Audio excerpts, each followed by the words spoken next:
Elvis के घर पर कई राउंड गोलियां चलाने के बाद गैंगस्टर हिमांशु भाऊ सुर्खियों में है।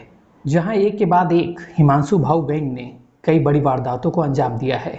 क्राइम की दुनिया में भाऊ की पूरी क्राइम कुंडली जहां ये तस्वीरें बयां करती हैं कि कैसे हिमांशु भाऊ के एक फरमान पर बड़े बड़े सेलिब्रिटी और रईस लोगों पर जानलेवा हमले हो जाते हैं। पर ऐसा नहीं है कि ये हमला पहली बार हुआ है, बल्कि इसके पहले भी हिमांशु भाऊ गैंग ने कई बड़ी वारदातों को अंजाम दिया है। जहां 17 साल की उम्र से ही क्राइम की दुनिया में अपना नाम कमाने निकले हिमांशु भाऊ, जिनका नाम आज देश के टॉप 5 गैंगस्टर लिस्ट में शामिल है। वहीं हिमांशु भाऊ के काले कारनामों की लिस्ट काफ़ी लंबी है, जहां हिमांशु भाऊ पर 50 से भी ज़्यादा आपराधिक केस दर्ज हैं।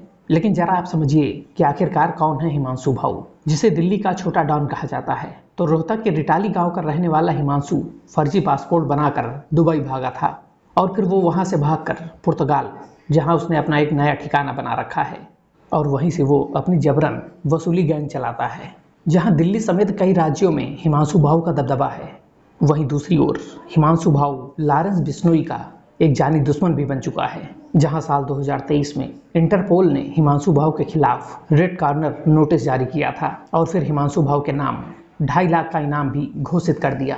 तो लॉरेंस बिश्नोई का जानी दुश्मन माने जाने वाले हिमांशु भाऊ के दबदबे को इस बात से भी समझ सकते हैं कि महज उसकी उम्र 22 साल है और देश की टॉप सुरक्षा एजेंसियां उसकी तलाश में हैं। हिमांशु कितना खतरनाक गैंगस्टर है, इसका अंदाजा इस बात से भी लगाया जा सकता है कि उसने महज 4 सालों के अंदर दिल्ली सहित एनसीआर में कई बड़ी वारदातों को अंजाम देकर अंडरवर्ल्ड की दुनिया में तेजी से अपने कदम बढ़ा रखा है।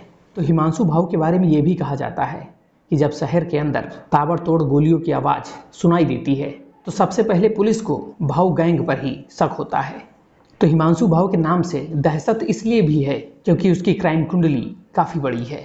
जहां साल 2020 में महज 17 साल की उम्र में पहली बार हिमांशु ने हत्या की, फिर सुधार गृह से भागकर अपना खुद का एक गैंग बना लिया, जहां वो खुद गैंग का सरगना बन गया। साल 2022 में 24 दिनों के भीतर अलग अलग जगहों पर एक के बाद एक 3 मर्डर किए और फिर हिमांशु भाऊ ने नीरज बवाना गैंग से हाथ मिलाकर और भी ताकतवर बन गया और उसकी गैंग और बड़ी होती चली गई और लोग हिमांशु भाऊ से खौफ खाने लगे। और फिर साल 2024 में एक शराब कारोबारी की हत्या कर दी। वही साल 2024 में मई के महीने में एक बार फिर कार शोरूम में गोली चलवाई। हिमांशु भाऊ ने नवीन बाली, नीरज बवाना और कौशल चौधरी और बम्बैया गैंग से मिलकर लॉरेंस बिश्नोई गैंग को चुनौती दे दी।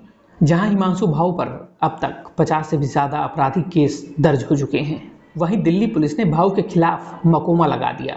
वहीं हिमांशु भाऊ के निशाने पर देश की कई बड़ी हस्तियां भी हैं।